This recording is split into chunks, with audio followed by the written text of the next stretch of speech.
আজকের ভিডিওতে আমি এই ভণ্ড মিথ্যাবাদী বাটপার হুজুরের একটি ভিডিও নিয়ে সংক্ষিপ্ত কিছু আলোচনা করব। একদম বেসিক লেভেলের কিছু আলোচনা এবং সেই সাথে একদম বেসিক লেভেলের কিছু প্রশ্ন বা জিজ্ঞাসা আপনাদের কাছে আমার থাকবে।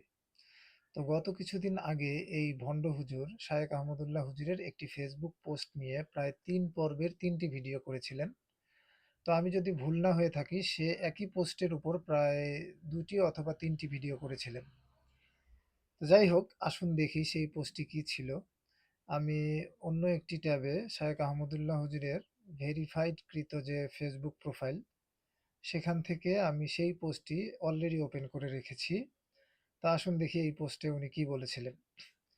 উনি বলেছেন, প্রিয় নবী সাল্লাল্লাহু আলাইহি সাল্লামের অংশগ্রহণ করা ২৭টি যুদ্ধে উভয় পক্ষে মারা গেছে মোট ৪০০ বা এর সামান্য বেশি মানুষ।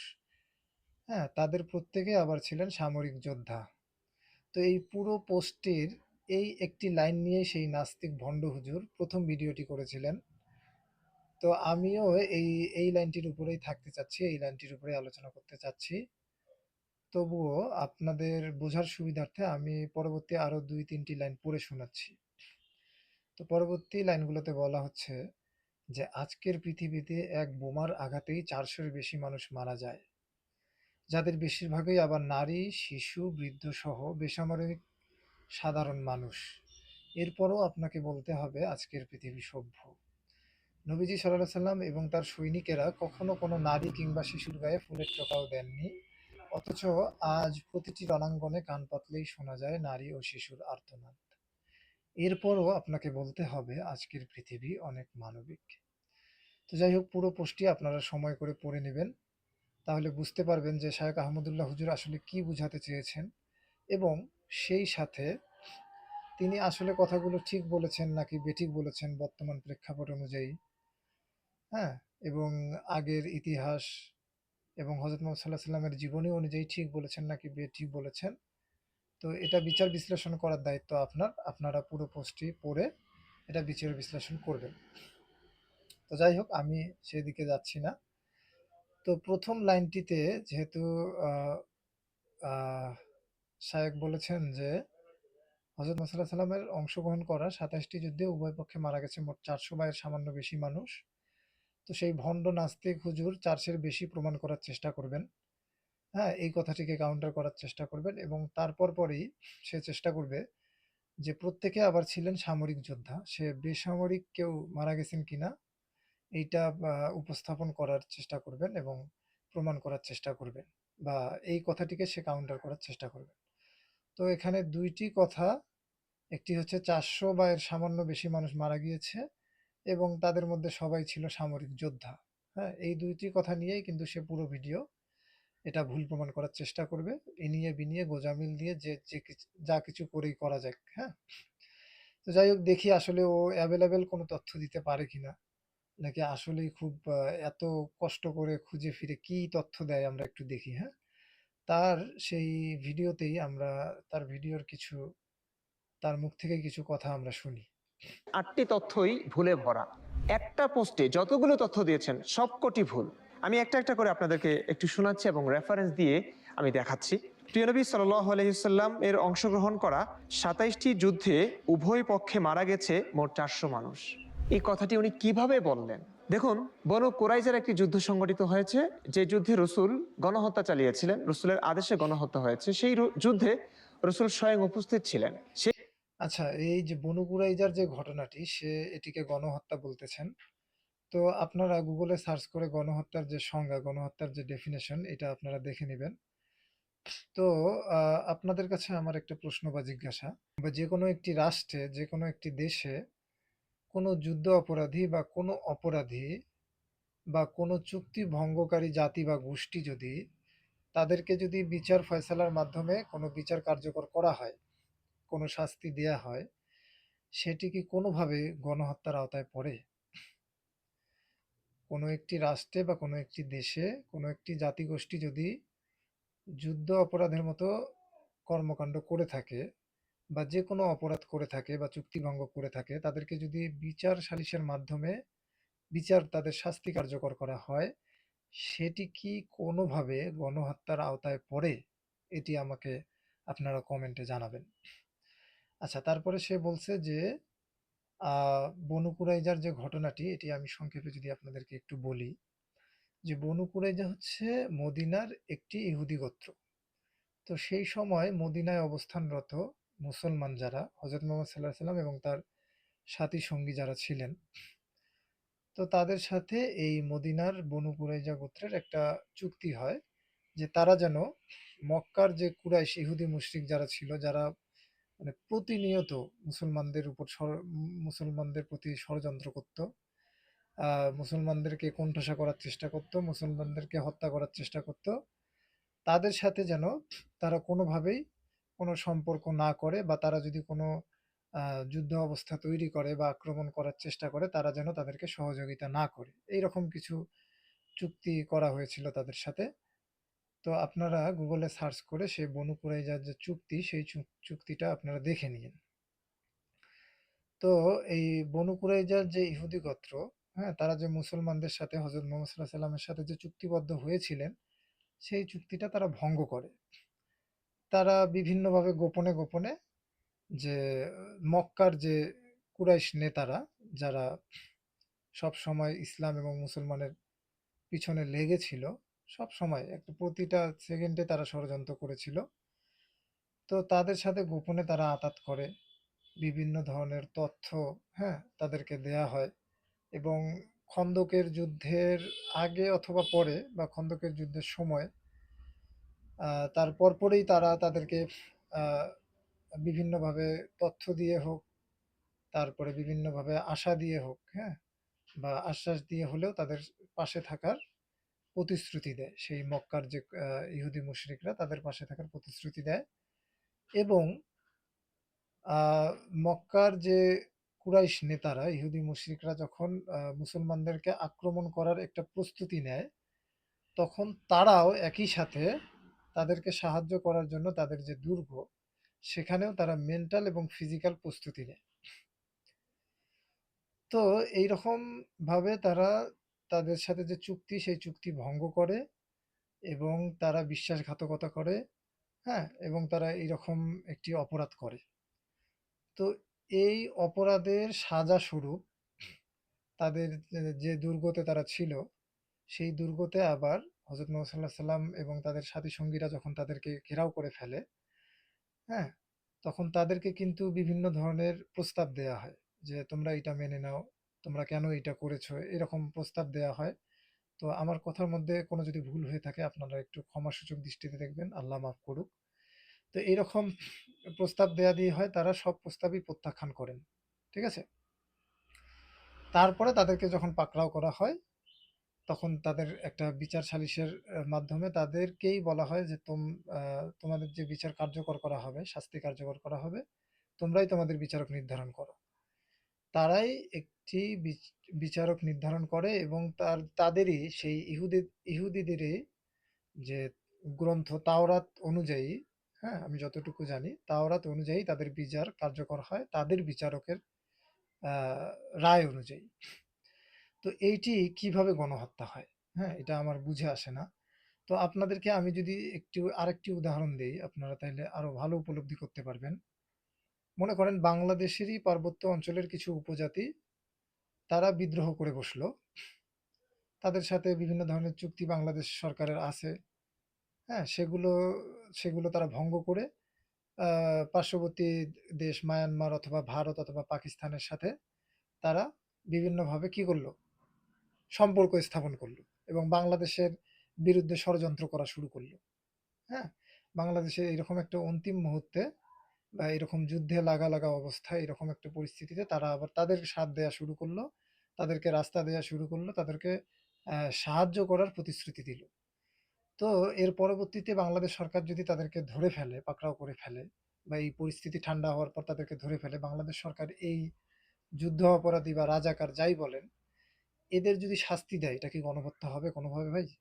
কোনোভাবে কি গণহত্যা হয়? তো যাই হোক, আরো একটি উদাহরণ যদি বলি, যেমন রোহিঙ্গারা বর্তমান আমরা তাদেরকে আশ্রয় দিয়েছি।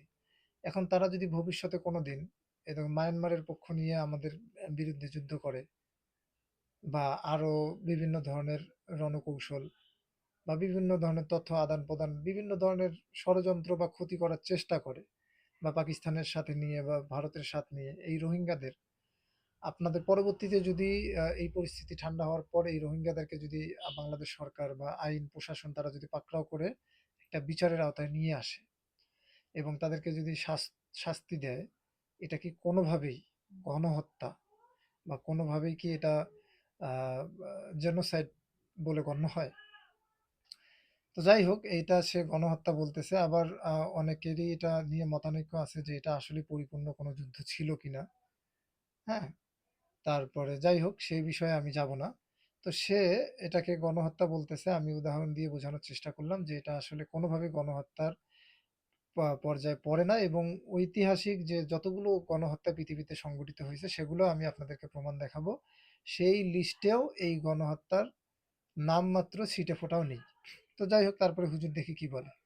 সেই যুদ্ধে রসুল পরীক্ষা খনন করেছেন। সেই পরীক্ষা গর্তে একটা বাজারে কাফেরদের 700 থেকে 900 মানুষকে একসঙ্গে জবাই করা হয়েছে রসুলের আদেশে, রসুলের চোখের সামনে।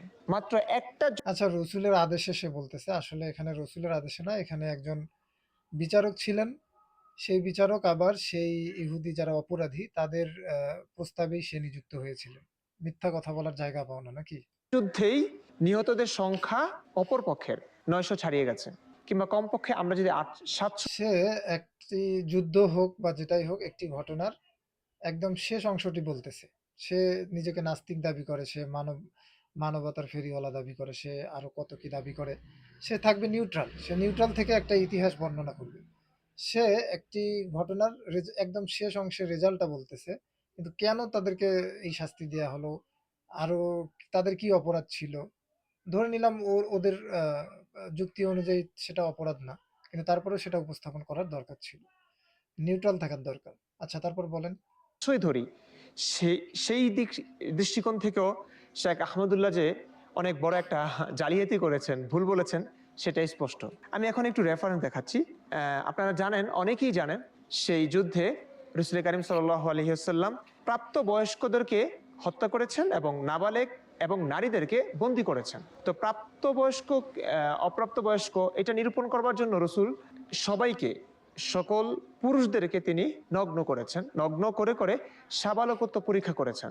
যাদের গোপনাঙ্গে চুল গজিয়েছে তাদেরকে হত্যা করা হয়েছে, এবং যাদের এখনো গজায়নি তাদেরকে তিনি দাস বানিয়েছেন।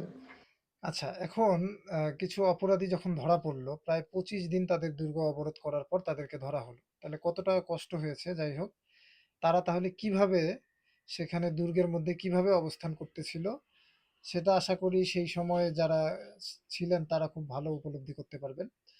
তো এখন কথা হলো যে যে এই অপরাধী যাদেরকে গ্রেফতার করে নিয়ে আসা হলো, এখন তাদের বিচার কার্যকর করা হবে, তাদের শাস্তি কার্যকর করা হবে। সেই সময় এরকম একটা সেনসিটিভ অবস্থা। তো সেই সময় মানুষের দেহের যে অবয়ব বা কাঠামো, হ্যাঁ, বা সেই সময়ের যে প্রযুক্তি, তো একজন পুরুষকে নাবালেগ বা সাবালেগ প্রমাণিত করার সেই সময় সেরকম প্রযুক্তি ছিল না, বা সেই সময় বোঝাও যাচ্ছিল না যে সে প্রাপ্তবয়স্ক নাকি অপ্রাপ্তবয়স্ক, কারণ সেই সময়কার মানুষের অবয়ব বা শরীর বা দেহ কাঠামো দেখে হয়তো বোঝা যাচ্ছিল না। হ্যাঁ, এই জন্য সেই সময় যদি আমি বলি যে এই ভণ্ড হুজুর, এই নাস্তিক হুজুরকে যদি এই বিচার কার্যের ভারটা দেয়া হতো, যে আপনি নির্ধারণ করেন যে কে প্রাপ্তবয়স্ক কে অপ্রাপ্তবয়স্ক, এই ভণ্ড হুজুর তখন কি করত? তখন তো সেরকম কোনো প্রযুক্তি ছিল না যে কে প্রাপ্তবয়স্ক কে অপ্রাপ্তবয়স্ক সেই সেটি আপনি বের করেন। তখন এই ভণ্ড হুজুর কি করত? অপরাধীদের মধ্যেও প্রাপ্তবয়স্ক অপ্রাপ্তবয়স্ক মহিলা ও শিশুদেরকে আলাদা করা হচ্ছে। আর বর্তমানে যেখানে বম মারা হচ্ছে, বম্বিং করা হচ্ছে রকেট থেকে বা বিমান থেকে বা অন্যান্য যে আপনার ড্রোন থেকে, হ্যাঁ, প্যারাশুট থেকে যে বম নিক্ষেপ করা হচ্ছে বা উপর থেকে যেভাবে, সেখানে কি কোনোভাবে এই নাবালেগ, সাবালেগ, প্রাপ্তবয়স্ক, অপ্রাপ্তবয়স্ক, নারী, শিশু আলাদা করে দেখা হয়? এই জাপানের যে হিরোশিমায় যে নাগাসায় যে বম্বিং করা হয়েছিল, সেখানে কি তারপরেও তো রাসূল সাল্লাল্লাহু আলাইহি ওয়াসাল্লাম তো আলাদা করেছেন। হ্যাঁ? সুস্থ সজ্ঞানে তারা তাদের যারা আ এ মানে এরকম ষড়যন্ত্রকারী কারী প্রাপ্তবয়স্ক তাদেরকে তারপরেও তো আলাদা করেছেন। এখানে যা যতগুলো বিশ্বযুদ্ধ হয়েছে পৃথিবীতে, যতগুলো যুদ্ধ সংঘটিত হয়েছে এগুলো কি প্রাপ্তবয়স্ক অপ্রাপ্তবয়স্ক দেখা হয়েছে? যতগুলো আমরা পৃথিবীতে স্বৈরশাসকের যাদের ঘটনা দেখি, তারা তাদের শিশুদেরকে পর্যন্ত যে না এই বড় হয়ে আমার বিরুদ্ধাচরণ করে শিশুদেরকে পর্যন্ত হত্যা করেছে জেনে শুনে ঠান্ডা মাথায়। তো বর্তমান প্রেক্ষাপটেও তো আমরা দেখতেছি যে নারী, শিশু, পরিবার সহ মেরে দিতে পারলে আরো তারা তারা স্যাটিসফাইড হয়। তারা শান্তি পায়। এরকম হচ্ছে না? যে পুরো বংশ নির্বংশ করে দেওয়ার ট্রাই করা হচ্ছে। যে পরবর্তীতে এরা আবার আ তাদের বিরুদ্ধাচরণ করবে এইজন্য মেরে ফেলতেছে। তো এই যে উদাহরণগুলো দিলাম সেক্ষেত্রে তিনি যে বেছে নিরপরাধা নিরস্ত্র বা নিরপরাধ বা নারী ও শিশু বা কিছু শ্রেণীকে আলাদা করেছেন। এটা তো সে নিজের মুখ দিয়েই বলতেছে। তো যাই হোক, তারপরে দেখি সে কি বলে। পৃথিবীর ইতিহাসে এমন নির্মম ঘটনা, এমন বড় বড় ঘটনা আছে কিনা আমার জানা নেই। আমি পৃথিবীর ইতিহাসে সে এইরকম নির্মম ঘটনা, এরকম বর্বর ঘটনা বা এরকম গণহত্যা সে আর দেখে নাই। তাহলে সে কি তাহলে কোন জগতে থাকে আপনি চিন্তা করেন যে তার জন্মটা তাহলে কোথায়? এই পৃথিবীতে কি তার জন্ম হইছে? আপনার কি মনে হয়? আমার তো মনে হয় যে ওই যে আসিম মহিউদ্দিনের যে ওয়েবসাইট সংশয়.com এর চিপায় ওর জন্মগ্রহণ হইছে। তো ওইখানে জন্মগ্রহণ হইছে তো ভালো কথা। সে যেখানে জন্মগ্রহণ করছে ওখানে জানালা একটাই বা দরজা একটাই। সেই দরজা দিয়ে শুধু সে ১৪০০ বছর আগে বা ১৩০০ বছর আগে বা ১৫০০ বছর আগে এই বনু কুরাইজার ঘটনাটিই দেখছে বা হযরত মুহাম্মদ সাঃ এর যুদ্ধে যেগুলো সংঘটিত হইছে, এগুলোর ফলাফলই সে শুধু দেখতে পায়। বর্তমানে ফিলিস্তিনে, গাজায় অথবা যেকোনো দেশে যে স্বৈরশাসকরা যেভাবে মানুষের উপর নির্যাতন করতেছে বা হিটলার থেকে শুরু করে ১ম বিশ্বযুদ্ধ, ২য় বিশ্বযুদ্ধ, ইরাক, আফগানিস্তান এবং হ্যাঁ, তারপরে আর কি বলবো? আরো যতগুলো আছে, যতগুলো যুদ্ধ সংঘটিত হয়েছে আপনারা জানেন। সকল যুদ্ধ সে এগুলো আর কোনোদিন দেখে নাই। এগুলোর নির্মমতা তার কাছে প্রকাশ পায় না। মানে বোম্বিং করে যদি কাউকে মারা হয়, এটা কোনো নির্মমতার পর্যায়ে পড়ে না। শুধুমাত্র আ ফাঁসি দিলে অথবা জবাই করলেই সেটা নির্মমতা হয়। হাত কাটলে অথবা নখ কাটলেই নির্মমতা। বাকি বম-টম দিয়ে আপনার পরিবার সহ উড়িয়ে দিলেই কিন্তু এগুলো নির্মমতার পর্যায়ে তাদের মধ্যে পড়ে না। তো যাই হোক দেখি তারপরে সে আর কি বলে। হাদিসটা একটু শোনাচ্ছি। সুনানে আবু দাউদ ইসলামিক ফাউন্ডেশন তো ৪,০০০। সে এখন হাদিস বলা শুরু করবে। যাই হোক সেদিকে আমি না যাচ্ছি। এখানে তার পুরো ভিডিওটি আমি দেখেছি। আ আমি ভুল না হয়ে থাকলে তার মূল আর্গুমেন্টই ছিল এইরকম যে আ চার্চের ওই বনু কুরাইজার ঘটনা এবং ওই যে একজন বেসামরিক মানুষ একজন বৃদ্ধের ঘটনা তুলে নিয়ে আসছে। তো সেটি নিয়ে আলোচনা করেছে। তো বাকি আরো আলোচনা করে থাকলে সে বিষয়ে আমি যাব না। তো আমি আপনাদেরকে যে বিষয়টি বলার জন্য এতক্ষণ ধরে রাখলাম সেটি হচ্ছে যে এই যে শায়েখ আহমদুল্লাহ হুজুরের এই যে পোস্টটি, হ্যাঁ? তো পৃথিবীতে এত মানুষ, এত সোশ্যাল মিডিয়ার এত মানুষের অ্যাকাউন্ট, এত মানুষ লেখালেখি করতেছেন, হ্যাঁ? তার মধ্য থেকে সে এই শায়েখ আহমদুল্লাহ হুজুরের এই পোস্টটি বেছে নিয়েছেন। তার আপনার দৃষ্টি, হ্যাঁ? তার যে দৃষ্টিভঙ্গি সেটি সম্পর্কে আমি একটু বলি। তো এই হুজুরের যে আরো কিছু পোস্ট আছে, এই পোস্টের আগে এবং পরে আরো কিছু যে পোস্ট আছে, সেই পোস্টগুলো আমি আপনাদেরকে দেখব। তো সেই ভণ্ড হুজুর এই হুজুর, এই হুজুরের যে, যে মতাদর্শেরই সে লালন করে। তো আমি জানি না আজ পর্যন্ত সে কোন মতাদর্শে লালন করে। সে শুধু একটি ধর্মকে বা একটি মতাদর্শকেই সমালোচনা করে, ক্রিটিসাইজ করে যায়। আসলে সে যে সমালোচনা করতেছে, অবশ্যই সে যে মতাদর্শ পালন করে সেটি ঠিক। একটি মতাদর্শকে সে মিথ্যা বলতেছে, ব্যাঠিক বলতেছে, অমানবিক বলতেছে। তার মানে তার বিপরীতে তার মতাদর্শটা ঠিক। সেটি সেটি তো সে বলে না। যে এটি যেহেতু ভুল তার মানে এটি ঠিক। এই স্ট্যান্ডার্ডটা যেহেতু ভুল তাহলে এই স্ট্যান্ডার্ডটা ঠিক। সেটি তো বলবে সে। যে বিজ্ঞান তো মানুষের প্রয়োজনে মানুষের যখন বসার প্রয়োজন হয়েছে তখন চেয়ার আবিষ্কার করছে। মানুষের যখন রান্না করার প্রয়োজন হয়েছে তখন চুলা আবিষ্কার করছে, হাঁড়ি-পাতিল আবিষ্কার করছে। মানুষের যখন আকাশে ওড়ার প্রয়োজন হয়েছে এরোপ্লেন, উড়োজাহাজ আবিষ্কার করেছে। মানুষের যখন আ আ হিসাব-নিকাশের প্রয়োজন হয়েছে মানুষ তখন ক্যালকুলেটর আবিষ্কার করছে। মানুষের যখন আলোর প্রয়োজন হয়েছে তখন মানুষ আ বিদ্যুৎ আবিষ্কার করছে। এটা তো প্রয়োজন। এটা হচ্ছে মানুষের প্রয়োজন। কেউ না কেউ পৃথিবীতে এটা করবে। অ্যা অমুক, অমুক একজন বিজ্ঞানী করছে বা করে নাই। সে না করলেও ভবিষ্যতে আরেকজন করবে। কেউ না কেউ এটা করে থাকবে তার প্রয়োজনে। তার নিজের প্রয়োজনে হোক বা সবার প্রয়োজনে হোক এটা করবে। কিন্তু এই যে নীতি নৈতিকতা ভালো-মন্দ, এটা ঠিক, এটা ভুল, হ্যাঁ? এইভাবে করা উচিত। এই গাইডলাইনটাই যদি একটা মানুষের না থাকে, সে তো সামনে আগাইতেই পারবে না। তো যাই হোক, এই যে মানুষের ঠিক, ভুল, পাপ, পুণ্য, সাবধানতা এই সবকিছুই থাকে একটি ধর্মীয় জ্ঞানের উপর, হ্যাঁ? অথবা একটি মতাদর্শের উপর আ এই এই হচ্ছে বিধিনিষেধগুলো থাকে। তো সেই প্রেক্ষিতে এর যে মতাদর্শ, কে বলবে এইটা ঠিক, এইটা ভুল, এইভাবে চলো। ডান হাত না বাম হাত, ডান পা না বাম পা, হ্যাঁ? আ হচ্ছে একই অপরাধে একজনকে বিচার দিলাম সেটা আমার জন্য অপরাধ। হ্যাঁ? আবার একই অপরাধে আরেকজনকে ছেড়ে দিলাম সেটা আমার জন্য ক্ষমা। এই যে বিষয়গুলো অপরাধ এগুলো এই যে মানুষ পৃথিবীতে একেকজন মানুষ একেক রকম। হ্যাঁ? এই জিনিসগুলো একেকজনের মত একেক রকম। হ্যাঁ? তো একটা সংখ্যাগরিষ্ঠ যে মতামত যেটি ভালো, যেটি সমস্ত মানব জাতির জন্য ভালো এটাই ঠিক। কেউ ব্যক্তিগতভাবে ভুল বললেও এটি ঠিক। হ্যাঁ? এটা এস্টাবলিশ কে করবে? তো যাই হোক এই হুজুরের মতাদর্শ কি আমি জানি না। তো আমি যতটুকু বুঝি যে এরা মানবতার কথা বলে। হ্যাঁ? ছদ্মবেশী মানবতার ফেরিওয়ালা এরা। তো সেই দৃষ্টিকোণ থেকেও এই আহমদুল্লাহ হুজুরের এই পোস্টের আগেও যে কতগুলো পোস্ট আছে, হাজার, হাজার পোস্ট কিন্তু এই আহমদুল্লাহ হুজুরের আছে।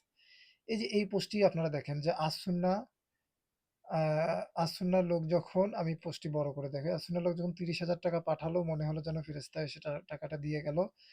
অশ্রু সজল চোখে এভাবেই স্মৃতিচারণ করেছিলেন সোনিয়া। কুষ্টিয়া সদরের শিবপুর গ্রামের এক হতদরিদ্র গৃহিণী। অসুস্থ স্বামী ভ্যান চালানোর পাশাপাশি ঝালমুড়ি বিক্রি করেন। স্বামীর উপার্জন সংসার চলে না বলে তিনি বস্তা কিনে ব্যাগ বানিয়ে বাজারে বিক্রি করেন। মূলধন না থাকায় প্রতিবার ঋণ করে বস্তা কেনেন।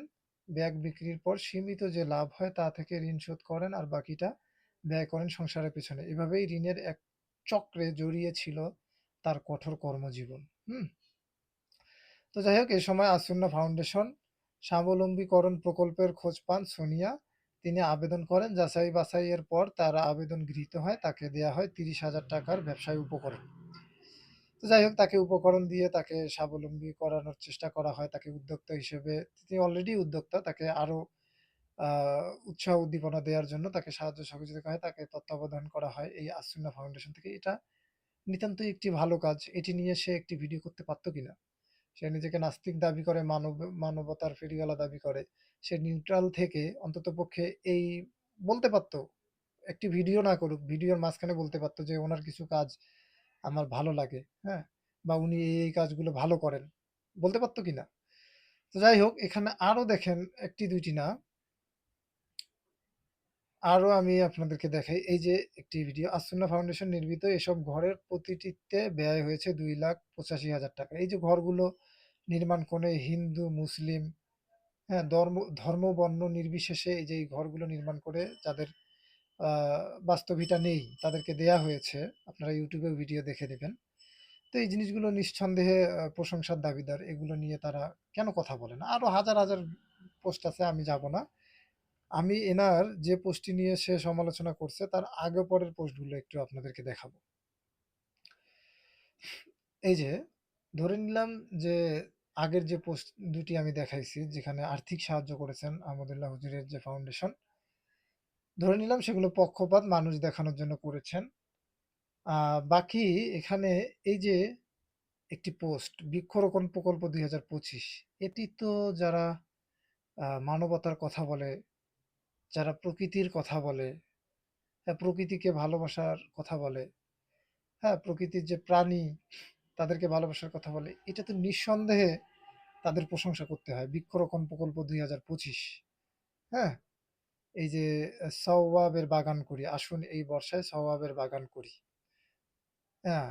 তো এখানে একদম উনি রেফারেন্স সহ কোথায় কি করেছেন এই সবকিছু একদম বলে কয়ে দিয়েছেন। তারপরে উপরের দিকে যদি আসি, এখানে এই যে ২০ দিনে ৳৪০,০০০ উপার্জন করে একজন সফল উদ্যোক্তার গল্প। এখানেও কিছু আ উদ্যোক্তার গল্প উনি তুলে ধরেছেন। তারপরে আরেকটু উপরে যদি যাই, এই যে বৃক্ষরোপণ প্রকল্প ২০২৫, এখানেও বৃক্ষরোপণ নিয়ে তিনি আলোচনা করেছেন। এখানেও দেখেন কিছু আ তা মাদ্রাসার ছেলে-মেয়েদেরকে নিয়ে তিনি বৃক্ষরোপণ, একটি পঞ্চগড় সদরের একটি প্রতিষ্ঠানের ছবি। হ্যাঁ? এই কার্যক্রম তিনি করেছেন। এগুলো কেন তিনি আলোচনা করলেন না? অন্ততপক্ষে এই যে বৃক্ষরোপণটা নিয়ে তো তার কথা বলা উচিত ছিল যে, না, এই হুজুর এই বিষয়গুলো, এই কাজগুলো ভালো করতেছেন। তাই না? আচ্ছা, তারপরে আমি আসি যে সে এই ভিডিওর এক পর্যায়ে বলেছে যে চুল গজিয়েছে তাদেরকে হত্যা করা হয়েছে, এবং যাদের এখনো গজায়নি তাদেরকে তিনি দাস বানিয়েছেন। পৃথিবীর ইতিহাসে এমন নির্মম ঘটনা, এমন বড় বড় ঘটনা আছে কি? এখন পৃথিবীর ইতিহাসে এরকম নির্মম এবং বর্বর ঘটনা সে দেখে নাই। আপনারাই যারা নিউজ দেখেন, প্রতিনিয়ত যারা দেশ ও বিদেশের খবর রাখেন, আপনারাই এটা আ বিচার বিশ্লেষণ করবেন। যারা ৩০ প্লাস যাদের বয়স, অন্ততপক্ষে তারাও বুঝতে পারবেন যে এরকম বর্বর ঘটনা আসলে বাংলাদেশেও ঘটেছে কিনা, আপনারা দেখেছেন কিনা। আরো পৃথিবীর ইতিহাসে তো আরো কত শত আছে। তো সে নাকি এগুলো দেখে নাই। তো আমি আহ কিছু রেফারেন্স সহ আপনাদেরকে দেখাই। তো পৃথিবীর ইতিহাসে গণহত্যা, এখানে একটি ওয়েবসাইটে আমি এখানে গুগলে সার্চ করে রেখেছি। দেখেন, স্নায়ুযুদ্ধের যুগে কমিউনিস্ট শাসন, সেই সাথে কমিউনিস্ট পুঁজিবাদী বিরোধী শাসন দ্বারা ব্যাপক নৃশংসতা সংঘটিত হয়েছিল। এর মধ্যে ১৯৬৫ থেকে ১৯৬৬ সালের ইন্দোনেশিয়ান গণহত্যা, ১৯৭১ বাংলাদেশ গণহত্যা, ১৯৭১ গুপ্তচরী গোষ্ঠী গণহত্যা এবং পূর্ব তিমুর গণহত্যা। তারপরে এখানে জেমিনি আমাকে একটা তথ্য দিয়েছেন যে হলোকাস্ট, তারপরে আর আর্মেনীয় গণহত্যা, কম্বোডিয়ায় গণহত্যা, হ্যাঁ? ২ মিলিয়ন মানুষ নিহত হয়। তারপরে আর্মেনিয়ার যে গণহত্যা, এখানে প্রায় ১৫ লক্ষ আ আ আর্মেনিয়াকে হত্যা করা হয়। তারপরে এই যে এটা কি? ২য় বিশ্বযুদ্ধের সময় হিটলারের নাৎসি বাহিনী প্রায় ৬ মিলিয়ন ইহুদিকে হত্যা করে। হ্যাঁ? তারপরে হচ্ছে বাংলাদেশের স্বাধীনতা যুদ্ধে এখানে হত্যা হয়। তারপর সমসাময়িক প্যালেস্টাইন এবং ইসরায়েলের যে যুদ্ধ হচ্ছে, তারপরে ইউক্রেন রাশিয়ার যুদ্ধ হচ্ছে, আরো বিভিন্ন জায়গায়। তো যাই হোক, এখানে আরো কিছু তথ্য আমি আপনাদেরকে দেই যে ১ম বিশ্বযুদ্ধে আনুমানিক ১,৫০,০০,০০০ থেকে ২,২০,০০,০০০ মানুষ মারা গিয়েছিল। সেটাও সে দেখে নাই। এরকম নির্মমতা সে দেখে নাই। ৩য় বিশ্বযুদ্ধে এখনো হয়নি। এখানে আরো কিছু বলা হয়েছে যে ১ম বিশ্বযুদ্ধে ১,৫০,০০,০০০, ২,২০,০০,০০০ মানুষের মতো, এর মধ্যে আনুমানিক ১,৫০,০০,০০০ থেকে ২,২০,০০,০০০ মানুষের মৃত্যু হয়েছিল। হ্যাঁ? এভাবে বলা হয়েছে। তারপরে আরো কিছু তথ্য আমি আপনাদেরকে দেখাই যে এই যে ইরাক, আফগানিস্তান ও ফিলিস্তিনের যুদ্ধে মৃতের সংখ্যা অনেক বেশি। ব্রাউন বিশ্ববিদ্যালয়ের Watson Institute for International and Public অ্যাফেয়ার্সের একটি গবেষণা অনুসারে এই ৩টি দেশে মিলিয়ে প্রায় ৯,৪০,০০০ মানুষ নিহত হয়েছে। এর মধ্যে আফগানিস্তানে সরাসরি মৃতের সংখ্যা ২,৪৩,০০০ এবং ইরাকে ৩,১৫,০০০, ফিলিস্তিনে ইসরায়েলের আগ্রাসনে বিপুল সংখ্যক মানুষ প্রাণহানি ঘটেছে। তো আফগানিস্তানের এখানে আলাদাভাবে তারা ডেটা দিয়েছেন, ইরাকের আলাদাভাবে ডেটা দিয়েছেন। ২০০১ সাল থেকে ২০২১ সাল পর্যন্ত আপনারা জানেন আফগানিস্তানে একটি যুদ্ধ সংঘটিত হয়। কারা সেই যুদ্ধ সংগঠিত করে, হ্যাঁ? কারা এখানে মদদ দেয় আপনারা ভালো করেই জানেন। এখানে প্রায় ২,৪৩,০০০ পর্যন্ত মানুষ মারা যায়। বেসামরিক নাগরিক, আফগান সামরিক ও পুলিশ সদস্য এবং বিদ্রোহী যোদ্ধারাও রয়েছে। ২০০৩ সাল থেকে ইরাক যুদ্ধে ৩,১৫,০০০ মানুষ নিহত হয়েছে। আর ফিলিস্তিনের যে হতাহতের সংখ্যা, মৃতের সংখ্যা এখানে উল্লেখ করে নাই। আপনারা বর্তমান জানেন যে একদম হচ্ছে আ যে ফিলিস্তিনের একদম শিশু, মহিলা, তাদেরও ডেটা আপনারা গুগলে সার্চ করলে পেয়ে যাবেন। এবং খাবার নিতে আসতেছে। খাবার নিতে আসতে এক জায়গায় জড়ো হচ্ছে, সেখানেও বম্বিং করে বা গুলি করে মানুষ বর্তমানে মারা হচ্ছে। এগুলো আপনারা জানেন, এগুলো নির্মমতা এবং ক্ষুধার জ্বালায়ও কিরকম মানে কাঠ হয়ে একদম পানি শূন্য, রক্ত শূন্য হয়ে মানুষ মারা যাচ্ছে প্যালেস্টাইনে, ফিলিস্তিনিরা। এবং তাদেরকে খাবার নেয়ার জন্য যে ত্রাণ নেওয়ার জন্য এক জায়গায় জড়ো হতেও তারা ভয় পাচ্ছে, নিয়ে আবার দৌড় দিতেছে। সেখানেও গুলি করা বা বম্বিং করা ঘটনা ঘটেছে। আপনারা দেখবেন সেখানে সাংবাদিক ঢুকতে নিষেধ করা আছে। বিভিন্ন ধরনের ত্রাণ সামগ্রী দেখবেন যে আকাশ থেকে ফালায় দিচ্ছে। হ্যাঁ? স্থলপথে যাওয়ার কোনো সুযোগ নাই। পানিপথে যাওয়ারও কোনো সুযোগ নেই। সব দিক দিয়ে তারা ব্যারিকেড করে রাখছে এই গাজাতে অথবা ফিলিস্তিনে। তো এইরকম নির্মমতা এই হুজুর, এরকম নির্মমতা সে আর কখনো পৃথিবীতে দেখেনি। আপনারাই বিচার করিয়েন তো। আসলে সে সে যে নির্মমতা করলো, কোনো ঐতিহাসিকবিদ যারা গণহত্যা নিয়ে গবেষণা করেছে তাদের বইয়েও আপনারা পাবেন না যে এই যে বনু কুরাইজার ঘটনাটা একটি গণহত্যা ছিল, এটা পাবেন না। আর নির্মমতা কাকে বলে এগুলো আপনারা বিভিন্ন বই পাবেন গণহত্যার, সেখানে দেখে নিবেন। তো সেই হুজুর, এই ভণ্ড হুজুর এগুলো দেখেননি। তো এখানে মাঝখানে আমি একটা বৃদ্ধের কথা বলি। এখানে একজন বেসামরিক আ আ হচ্ছে একজন বৃদ্ধের কথা উল্লেখ করেছেন। তো সেই আ সে অনেক কষ্ট করে, একজন বেসামরিক মানুষ একজন বৃদ্ধকে নিয়ে আসছেন। সেই বৃদ্ধের একটি ঘটনা ঘটেছেন। যদিও আমি Google এ সার্চ করে সেই বৃদ্ধের ঘটনা আমি একাধিক ওয়েবসাইটে বা একাধিক কোনো কোথাও পাইনি, আর্টিকেল পাইনি।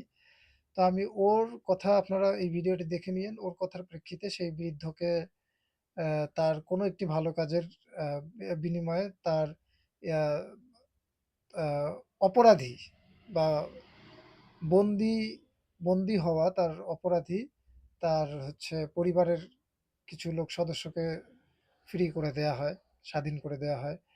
তার জায়গা জমি ফেরত দেয়া হয়। তাকে আরো বিভিন্ন ধরনের সুযোগ সুবিধা দেয়া হয় তার ইচ্ছামত, তার কথা মতো। তার কথা মতোই তাকে পর্যায়ক্রমে আ হচ্ছে তাকে সাহায্য সহযোগিতা করা হয়। কিন্তু তারপরেও সে একটা পর্যায়ে বলতে থাকে যে, "না, আমার আর এই জীবন বেঁচে রেখে লাভ কি?" সে ওই মন্দ যে দল, সেই মন্দ বা যে অপরাধী তাদের কাছেই সে থাকতে স্বাচ্ছন্দ্য বোধ করে। এবং সে এক মানে তার কথার প্রেক্ষিতেই বোঝা যায় যে স্ব-ইচ্ছায় সে মৃত্যুবরণ চাচ্ছে। সে চাচ্ছে না ভালোটাকে গ্রহণ করতে। তো এরকম আপনার পাকিস্তান অথবা ভারতের যদি কেউ যুদ্ধবন্দী থাকে, এরকম কোনো বৃদ্ধ হোক বা বেসামরিকও হোক, হ্যাঁ? তাকে আপনারা রাষ্ট্রীয়ভাবে বিভিন্ন সাহায্য সহযোগিতা করলেন। তারপরেও সে বলতেছে, "না, আমার ওই পাকিস্তানি সামরিক যারা আমাদেরকে নির্যাতন করেছে তারাই ভালো।" তাদেরই গুণগান করতেছে, তাদের কাছেই সে যেতে চাচ্ছে।